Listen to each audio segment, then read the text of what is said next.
പറഞ്ഞപ്പോൾ ഒരു മഴയും കൂടാതെയാണ് രാജുവേട്ടൻ നമുക്കായിട്ട് അത് ചെയ്തത്.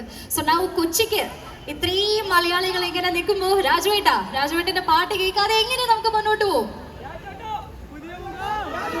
രാജുവേട്ട പ്ലീസ് പ്ലീസ് എന്ന് തന്നെയാണ് കേട്ടുകൊണ്ടിരിക്കുന്നത്. നമ്മുടെ കേരളത്തിൽ ഒരു സെലിബ്രേഷൻ വരുമ്പം പാടാതെ എങ്ങനെയാണ് രാജുവേട്ട? How can we like conclude without your song? പുറത്തു പോയപ്പോ പാടിയപ്പോ മലയാളികൾക്ക് വേണ്ടി പാടണ്ടേ? നിങ്ങളുടെ എനർജി നല്ലപോലെ ഹൈ ആണെങ്കിൽ രാജുവേട്ടൻ ഒരു മടിയും കൂടാതെ പാടുന്നതായിരിക്കും. So come on, show your love people. രാജുവേട്ട പ്ലീസ്.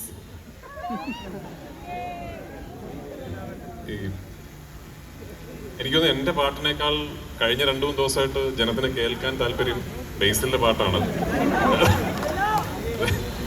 എനിക്കും ആക്ച്വലി ബേസിലിന്റെ പാട്ട് വല്ലാതെ മിസ് ചെയ്യുന്നുണ്ട്. ഞാൻ മിനിഞ്ഞാന്ന് വൈകുന്നേരം ലാസ്റ്റ് കേട്ടത്. അതുകൊണ്ട് ബേസിൽ ഞാൻ മൈക്ക് കൈമാറാം. ബേസിലേട്ടന്റെ പാട്ട് ഉണ്ടായിരിക്കും. 2 പാട്ട് വരെ താങ്ങില്ല. ഇല്ലില്ല, എന്നാ 2 പേരുടെ ഒരു ഗ്രൂപ്പ് സോങ് ആയാലോ?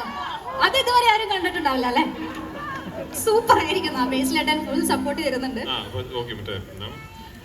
കാണേ കാണേ കൺമുണ്ടാ കേൾക്കേ കേൾക്കേ കാതുണരും രോദനമെന്നോ ദൂരെ ദൂരെ